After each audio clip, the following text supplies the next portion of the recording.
The head of a UN inspection team says he's worried about the potential for a disaster at a nuclear plant on the front lines in Ukraine.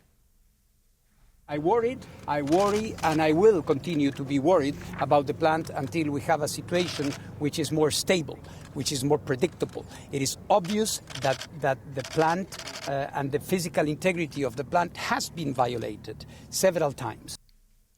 Members of the UN team are now inspecting the complex for a second day. The nuclear station is held by Russian forces, but run by Ukrainian engineers. Inspectors spent more than 4 hours there yesterday, arriving after mortar fire hit the complex earlier in the day. Ukraine's nuclear agency blames Russian forces, saying the bombardment triggered emergency procedures that took one of the complex's 6 reactors offline. Sergio Olmos is with us from the Ukrainian-held city near the plant. So, Sergio, this is a high-stakes mission for this UN team. So what can they hope to accomplish here?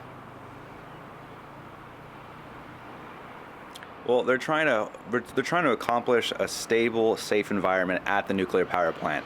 It's unclear whether that will be the case. We know that this mission has been weeks in the making, and today Reuters is reporting that a Russian ambassador has said that 2 members of the International Atomic Energy Agency will stay there permanently. We know that yesterday, Rafael Mariano Grossi, the agency's chief, told reporters, as you heard in that clip, I was standing about a meter away, and he came back wearing body armor from that Russian-occupied territory, coming back into Ukrainian-held territory, telling reporters, telling the world that the IAEA is here and that we're not leaving. It was a very definitive statement, and he said that the 8 team members would stay behind until Sunday at least, but they wanted to have an ongoing presence there at the plant.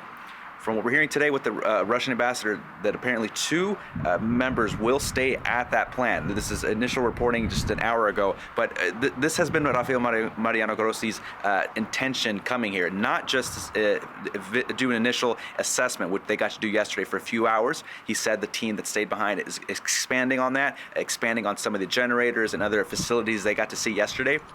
But they want to have an ongoing presence there so that when there's accusations of Ukraine shelling the plant, Russia shelling the plant, they can have an impartial report to deliver to the world. That being said, President Volodymyr Zelensky has said that the tour that those inspectors took yesterday at the plant was he didn't characterize it as a sham, but coming close to those words, saying that the Russian armed forces had put on a kind of presentation for them.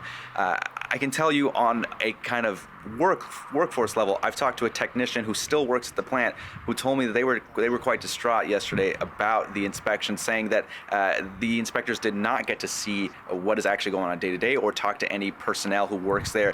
They got to speak to kind of Russian-backed officials at the plant. He said, quoting to me, that the trip wasn't worth the gas they used to drive over. Wow, okay. Sergio, thank you so much for the update. Always appreciate your reporting. Reporter Sergio Olmos for us in Zaporizhzhia, Ukraine.